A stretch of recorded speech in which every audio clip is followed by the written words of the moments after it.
বিসমিল্লাহির রহমানির রহিম। প্রিয় শিক্ষার্থীরা, সুবর্ণেসা মহিলা ডিগ্রি কলেজ আয়োজিত অনলাইন ক্লাসে তোমাদের স্বাগতম। আমি মোহাম্মদ নুরুজ্জামান, প্রভাষক, ব্যবস্থাপনা বিভাগ। প্রিয় শিক্ষার্থীরা, আমরা আজকে আলোচনা করব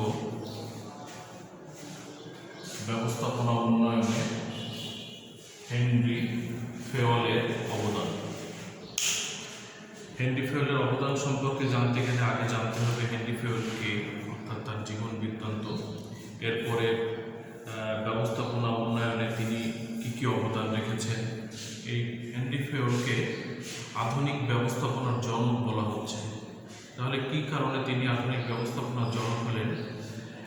তাকে আবার বলা হচ্ছে কার্যভিত্তিক ব্যবস্থাপনা মতবাদের উদ্ভাবক। আমরা এই আলোচনার মাধ্যমেই আজকে আমরা এই বিষয়গুলোকে ক্লিয়ার করব। প্রিয় শিক্ষার্থীরা, তাহলে হেনরি ফেওয়ালের ব্যবস্থাপনার উন্নয়নে তার অবদান আলোচনা করতে গেলে আমরা প্রথমে তার জীবন বৃত্তান্ত সংক্ষেপে আলোচনা করব।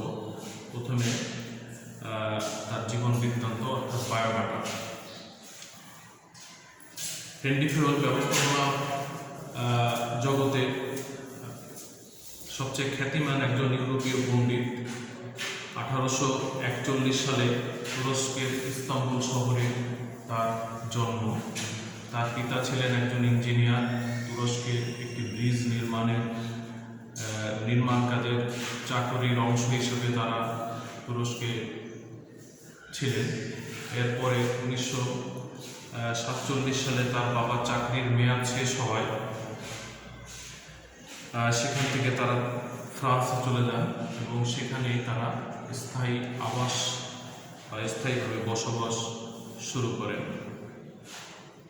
অত্যন্ত মেধাবী ফেওয়াল লেখাপড়া শেষ করে মাত্র 19 বছর বয়সে 1860 সালে এসএ কমিউনিটি ফোরচ্যাম্বেলি একটা কয়লা খনি, এখানে তিনি খনি প্রকৌশলী হিসাবে তার কর্মজীবন শুরু করেন। 1888 সালে এই হেনরি ফেওয়াল তার কার্যক্ষেত্রে অসামান্য দক্ষতা এবং তার দক্ষতার গুণে তিনি ওই কোম্পানির ব্যবস্থাপনা পরিচালক পদে পদোন্নতি পান। 1918 সালে তিনি ওই কোম্পানি থেকে অবসর গ্রহণ করেন। দায়িত্ব গ্রহণকালে ওই কোম্পানিটি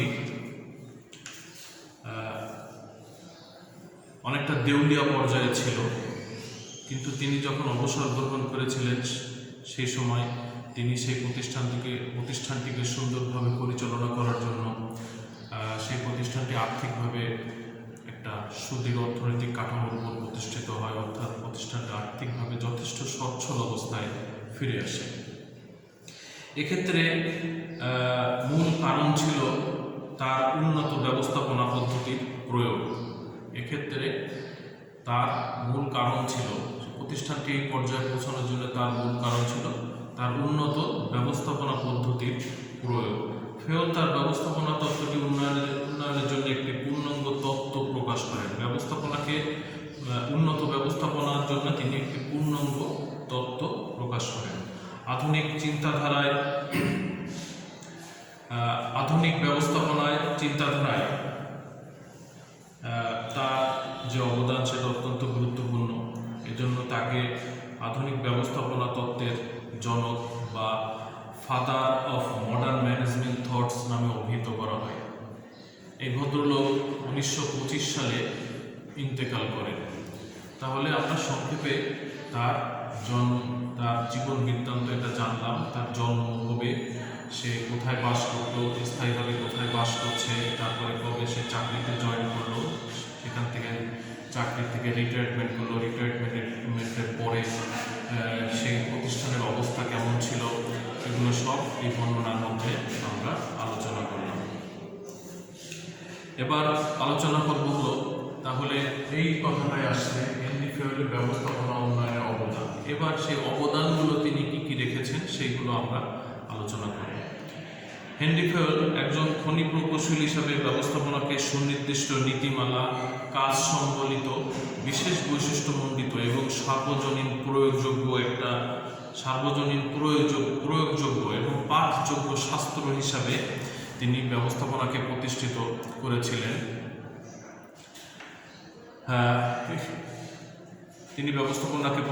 করেছিলেন। এক্ষেত্রে এ বিষয়ে তার গবেষণালব্ধ জ্ঞান এবং কার্যক্ষেত্রে তিনি এটাকে প্রয়োগ করেছেন। তার লেখনীর মাধ্যমে তিনি তার তত্ত্বকে তুলে ধরেছেন। ব্যবস্থাপনা উন্নয়নে হেনরি ফিওর্ডের এই অবদানগুলোকে 8টি ভাগে ভাগ করা যায়। সেই ভাগগুলোকে আমরা এখানে লিখব এবং পর্যায়ক্রমে আলোচনা করব। 1 নম্বর হলো স্বাস্থ্য হিসাবে ব্যবস্থাপনা প্রতিষ্ঠা।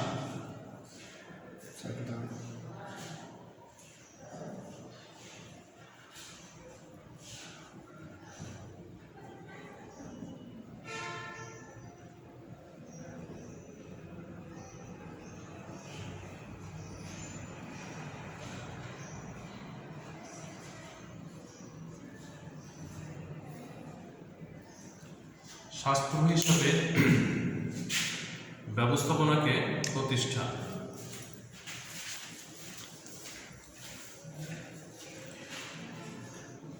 রাষ্ট্রবিজ্ঞান, অর্থনীতি, দর্শন, ইতিহাস ইত্যাদি একটা বিষয়। এরকম ব্যবস্থাপনাকে তিনি একটি বিষয় হিসাবে উপস্থাপন করে তুলে ধরেছেন। 1916 সালে তিনি ফ্রেঞ্চ ভাষায় তার প্রথম গবেষণালব্ধ গ্রন্থ ইন্ডাস্ট্রিয়েট জেনারেল নামে প্রথম গ্রন্থ তিনি প্রকাশ করেন। 1949 সালে এই গ্রন্থটি মার্কিন যুক্তরাষ্ট্রে জেনারেল অ্যান্ড ইন্ডাস্ট্রিয়াল ম্যানেজমেন্ট নামে প্রকাশিত হয়। তাহলে 1916 সালে তিনি ফ্রেঞ্চ ভাষায় তার প্রথম গ্রন্থ প্রকাশ করেন। সেটাকে ইংরেজিতে অনুবাদ করে 1949 সালে মার্কিন যুক্তরাষ্ট্রে একটি জেনারেল অ্যান্ড ইন্ডাস্ট্রিয়াল ম্যানেজমেন্ট, একটি বিখ্যাত বই ম্যানেজমেন্টের, এই বইটি প্রকাশিত হয়। এই বইটি তখন ম্যানেজমেন্টের একটা আলোড়ন সৃষ্টিকারী একটা বই। বইটিতে তিনি প্রতিষ্ঠা করেন। এতে তিনি তার যে ব্যবস্থাপনা তত্ত্ব, সেই তত্ত্বের কতগুলো দিক তিনি সেখানে উল্লেখ করেন। ব্যবস্থাপনাকে জ্ঞানের একটি পৃথক শাখা এবং পূর্ণাঙ্গ প্রয়োগযোগ্য একটা তথ্য হিসাবে তিনি উপস্থাপন করেন, যা কলেজ বিশ্ববিদ্যালয়ের পাঠ্যক্রমে ব্যবস্থাপনা শিক্ষা বিষয়ে অন্তর্ভুক্ত করে পাঠদান করা সম্ভব। এটা তিনি তার তত্ত্বে স্পষ্টভাবে উল্লেখ করেছেন। এজন্য তিনি ব্যবস্থাপনা কাজের জন্য ব্যবস্থাপনার মূলনীতি, ব্যবস্থাপকের দায়িত্ব, শিল্প প্রতিষ্ঠানে ব্যবস্থাপনার কী কার্যক্রম হবে ইত্যাদি বিষয় নিয়ে ব্যাপকভাবে আলোচনা করেছেন। ফলে ব্যবস্থাপনা আজ একটি সমৃদ্ধ বিষয় এবং শাস্ত্র হিসাবে মর্যাদা লাভ করেছে। 2 নম্বর হলো সর্বজনীন প্রয়োগযোগ্য বিষয় হিসাবে উপস্থাপন। সার্বজনীন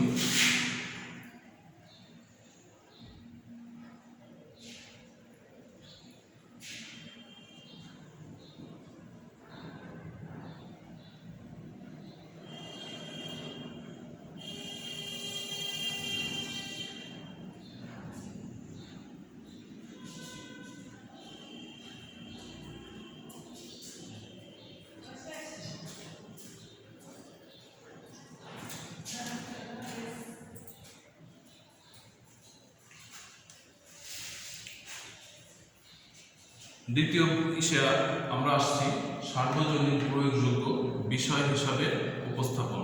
প্রিয় শিক্ষার্থীরা, হেনরি ফিওর্ড ব্যবস্থাপনাকে শুধুমাত্র ব্যবসা সংশ্লিষ্ট শাস্ত্র হিসাবে নয়, এটাকে সার্বজনীন প্রয়োগযোগ্য মানে সকল ক্ষেত্রে প্রয়োগের একটা বিষয় তিনি এখানে উল্লেখ করেছেন।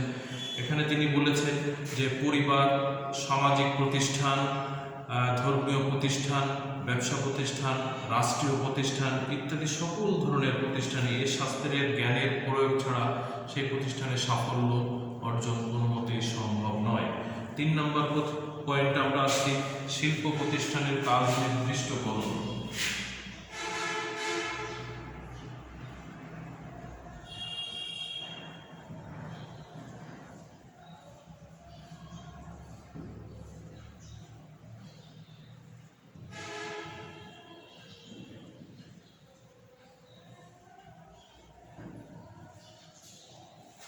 শিল্প প্রতিষ্ঠানের কাজ নির্দিষ্টকরণ। একটা শিল্প প্রতিষ্ঠানের কাজ কি হতে পারে তা তিনি নির্দিষ্ট করেছেন। তিনি প্রতিষ্ঠা করেছেন কার্য বিভাগীয়করণে কোন বিভাগের দায়িত্ব কি হবে, তাদের কর্তব্য কি হবে, দায়িত্ব কর্তব্য কি হবে সে বিষয়ে তিনি দিক নির্দেশনা প্রদান করেছেন। এই জন্যই তাকে, ওই যে আমরা প্রথমেই বলেছি যে কার্য বিভাগীয়করণ মতবাদের তিনি প্রবর্তক বা প্রবর্তক, এই জন্যই তাকে কার্য বিভাগীয়করণ মতবাদের প্রবক্তা বলা হয়। প্রিয় শিক্ষার্থীরা, এক্ষেত্রে তিনি প্রতিষ্ঠানের 6টি কাজকে 6টি স্বতন্ত্র ভাগে ভাগ করেছেন। সেই স্বতন্ত্র ভাগগুলো হলো, এখানে না লিখে আমি আলোচনার মাধ্যমে সেটা আলোচনা করছি। প্রথম দিকটা হলো কারিগরি কার্যাবলী। এই কারিগরি কার্যাবলীর মধ্যে তিনি 3টি বিষয়কে উল্লেখ করেছেন: উৎপাদন, নির্মাণ এবং সংযোজন। দ্বিতীয় বিষয়টা হলো বাণিজ্যিক কার্যাবলী। এখানে তিনি উল্লেখ করেছেন ক্রয়, বিক্রয় এবং বিনিময় সংক্রান্ত কাজ। 3 নম্বর তিনি উল্লেখ করেছেন অর্থ সংক্রান্ত কাজ। এই অর্থ সংক্রান্ত কাজের ভিতরে আছে মূলধনের অনুসন্ধান, মূলধন কোথা থেকে সংগৃহীত হবে, সেই কাম্য মূলধনটাকে কিভাবে সঠিকভাবে ব্যবহার করতে হবে। 4 নম্বরে উল্লেখ করেছেন নিরাপত্তা কার্যক্রম। নিরাপত্তা কার্যক্রম এখানে তার ভিতরে বর্ণনার মূল ইয়েটা হলো সম্পত্তি এবং ব্যক্তির রক্ষণাবেক্ষণ। 5ম আছে হিসাবরক্ষণ পদ্ধতি। হিসাবরক্ষণ পদ্ধতিতে তিনি তার আলোচনার বিষয় ছিল হলো জমা, খরচ, মূল্য এবং পরিশোধ। 6ষ্ঠ বিষয় হলো ব্যবস্থাপনার সংজ্ঞায় তিনি এই কথাটা, তার যে ব্যবস্থাপনার সংজ্ঞা, সেই সংজ্ঞাতেই তিনি এই কথাটা উল্লেখ করেছেন: পরিকল্পনা, সংগঠন, আদেশ দান, সমন্বয় এবং নিয়ন্ত্রণ, এই কার্যগুলোকে ব্যবস্থাপনা বলা হয়। প্রিয় শিক্ষার্থীরা, এরপরে 4 নম্বর পয়েন্টে আমরা আসবো ব্যবস্থাপনা প্রক্রিয়ার উপাদানসমূহ নির্দিষ্ট করব।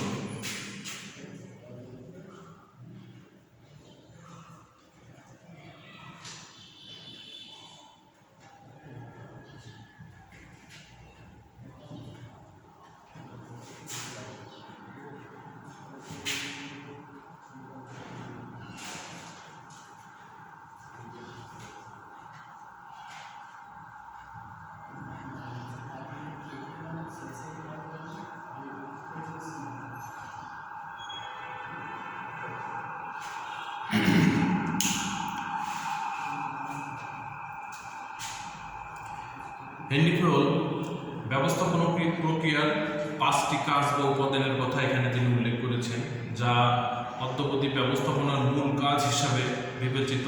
তিনি তার সংজ্ঞায় উল্লেখ করেছেন ব্যবস্থাপনা হলো, ওই যে কথাটা আমরা একটু আগে আলোচনা করলাম, ব্যবস্থাপনা হলো পূর্বানুমান ও পরিকল্পনা, আদেশ দান, সমন্বয় সাধন এবং নিয়ন্ত্রণ। এই কাজগুলোর সমন্বয় হলো ব্যবস্থাপনা প্রক্রিয়া। এই ব্যবস্থাপনা প্রক্রিয়ার উপাদানগুলোকে তিনি এখানে উল্লেখ করেছেন। 5 নম্বর হলো ব্যবস্থাপনার নীতিমালা নির্দেশ।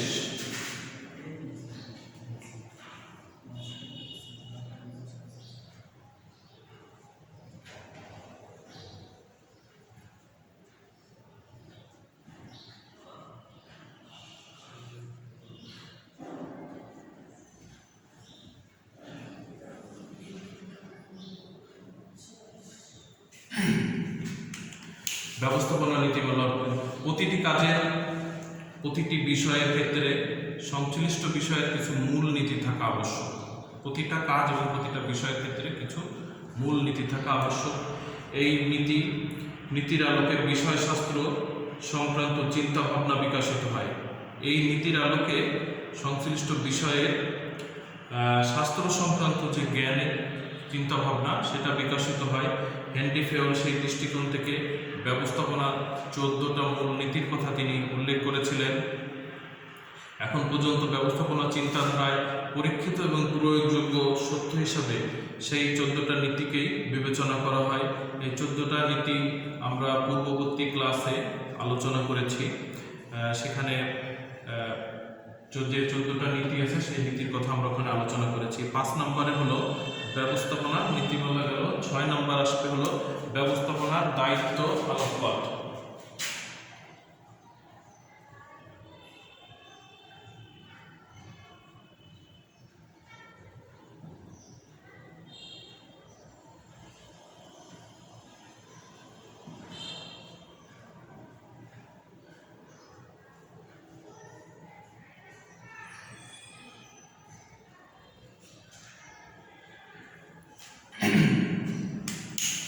ব্যবস্থাপনার দায়িত্ব সম্পর্কে আলোকপাত।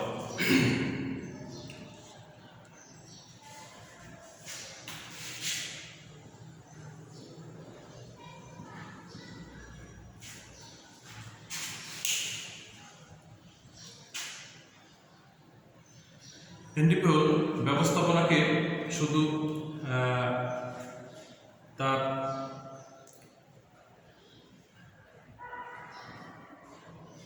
হেনরি পোল ব্যবস্থাপনার কাজ কি হবে সেই কাজকে 16টা ভাগে ভাগ করেছেন। ব্যবস্থাপকের বা ব্যবস্থাপনার যে কাজ হবে সেই কাজকে 16টা ভাগে তিনি বিভক্ত করেছেন। সেই 16টা ভাগ আমরা সংক্ষেপে এখানে আলোচনা করছি। 1 নম্বর হলো বিচক্ষণভাবে পরিকল্পনা প্রণয়ন করবেন এবং কঠোরভাবে তা বাস্তবায়ন নিশ্চিত করবেন। 2 নম্বর হলো প্রতিষ্ঠানের লক্ষ্য, সম্পদ ও প্রয়োজনের সঙ্গে নিয়োজিত জনশক্তি ও উপকরণ সঙ্গতিপূর্ণ কিনা তা খতিয়ে দেখবেন। 3 নম্বর পয়েন্ট হলো দক্ষ ও শক্তিশালী কর্তৃত্ব কাঠামো স্থাপনের কথা তিনি বলেছেন। 4 নম্বরে তিনি বলেছেন বিভিন্ন কাজ ও প্রচেষ্টার মধ্যে যথাযথ সমন্বয় সাধন করতে হবে। 5 নম্বরে প্রতিষ্ঠানের সিদ্ধান্তগুলো যথাযথ হতে হবে এবং সিদ্ধান্তগুলো বাস্তবায়নের প্রয়োজনীয় তদারকির কথা তিনি সেখানে বলেছেন। সিদ্ধান্তটা সঠিক হওয়া দরকার। 6 নম্বরে তিনি বলেছেন দক্ষ কর্মী নির্বাচন করতে হবে এবং সেই দক্ষ কর্মীকে যথাস্থানে নিয়োগদানের ব্যবস্থা করতে হবে। 7 নম্বরে প্রত্যেকের দায়িত্বকে স্পষ্টভাবে সংজ্ঞায়িত করার কথা তিনি এই ব্যবস্থাপনার দায়িত্ব কর্তব্যের মধ্যে তিনি বলেছেন। 8 নম্বরে বলেছেন উদ্যোগ গ্রহণ ও দায়িত্ব পালনে সংশ্লিষ্ট সকলকে উৎসাহিত করার কথা সেখানে বলা হয়েছে। 9 নম্বরে বলা হয়েছে হলো উপযুক্ত পারিশ্রমিক প্রদানের কথা। যদি প্রতিষ্ঠানে নিযুক্ত কর্মীরা যথাযথ পারিশ্রমিক না পায় তাহলে সেই প্রতিষ্ঠানে সেই কর্মীর কাজের আগ্রহ, কাজের দক্ষতা কোনো কিছুই বৃদ্ধি পায় না। প্রতিষ্ঠানের সামগ্রিক কল্যাণের জন্য উপযুক্ত পারিশ্রমিক প্রদানের কথা এখানে তিনি বলেছেন। কর্মরত কর্মীদের বা প্রশাসনে যারা আছেন তাদের দোষ ত্রুটির বিরুদ্ধে যথাযথ ব্যবস্থা গ্রহণের বিধান প্রয়োগের কথা তিনি বলেছেন। এর পরবর্তী 11 নম্বর পয়েন্টে তিনি প্রতিষ্ঠানের শৃঙ্খলার বিষয়ে এখানে তিনি বলেছেন। তারপরে 12 নম্বরে আছে সাধারণ স্বার্থকে ব্যক্তি স্বার্থের ঊর্ধ্বে স্থান প্রদান নিশ্চিতকরণের কথা বলা হয়েছে। ব্যক্তি স্বার্থের ঊর্ধ্বে সাধারণ স্বার্থকে ব্যক্তি স্বার্থের ঊর্ধ্বে অবস্থানের কথা এখানে বলা হয়েছে। এরপরে 13 নম্বরে বলা হয়েছে আদেশের ঐক্যে দৃষ্টিপাতের কথা বলা হয়েছে। আদেশের ঐক্যে দৃষ্টি দেওয়ার কথা বলা হয়েছে। 14 নম্বরে হয়েছে বৈষয়িক ও মানবিক 2 ধরনের উদ্দেশ্য অর্জনে তত্ত্বাবধানের কথা এখানে বলা হয়েছে। 15 নম্বরে প্রত্যেক কাজের নিয়ন্ত্রণ প্রতিষ্ঠা করতে হবে সে কথা বলেছেন। 16 নম্বরে হলো নিয়ম কানুনের বাড়াবাড়ি বা লাল ফিতার দৌরত্ব, নিয়ম কানুনের বাড়াবাড়ি অথবা লাল ফিতার দৌরত্ব এবং কাগজে নিয়ন্ত্রণ প্রতিরোধ করার কথা বলা হয়েছে। তাহলে আমরা আলোচনা করলাম ব্যবস্থাপনার দায়িত্ব এবং দায়িত্ব সম্পর্কে আলোকপাত। এখানে প্রশ্নে একটা প্রশ্ন থেকে যেহেতু একটা থিম থাকবে প্রশ্নে, সেখান থেকে অনেকগুলো প্রশ্ন হতে পারে। এখানে এই ব্যবস্থাপনার যে দায়িত্ব সম্পর্কে আলোকপাত, এখানে আমরা সম্পূর্ণ একটা প্রশ্ন আমরা আলোচনা করতে আসতে পারে। এরপরে ব্যবস্থাপনার নীতি আমরা সেখানে আলোচনা করেছি। এখানে একটা বড় প্রশ্ন, নীতিটা একটা বড় প্রশ্ন, সেটা আমরা পূর্ববর্তী ক্লাসেই আলোচনা করেছি। এখানে প্রায় 14টা নীতি ছিল, এখানে আমরা 16টা সম্পর্কে আলোচনা করলাম সংক্ষেপে। পরবর্তী পয়েন্ট ছিল 7 নম্বরে ব্যবস্থাপকীয় গুণ সম্পর্কে নির্দেশ।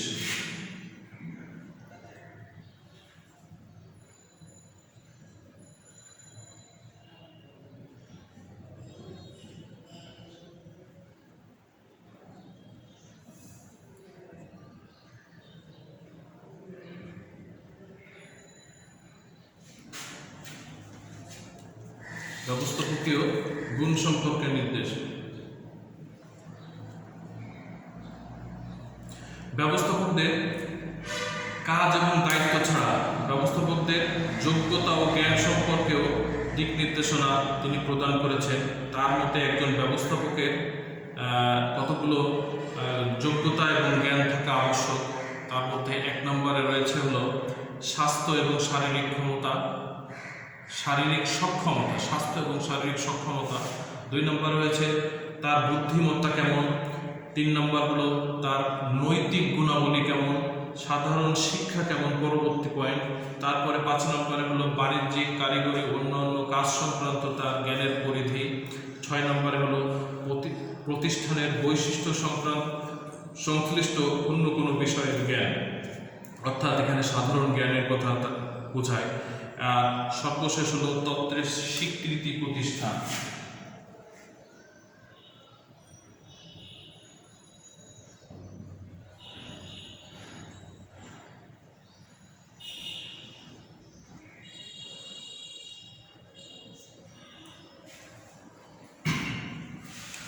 তত্ত্বের স্বীকৃতি প্রতিষ্ঠান। হেনরি ফেয়েল তার প্রশাসনিক তত্ত্বের উন্নয়ন ও জনপ্রিয় করার জন্য, হেনরি ফেয়েলের আমরা শুরুতেই আলোচনা করেছি যে তিনি প্রশাসনিক তত্ত্বেরও একজন উদ্ভাবক।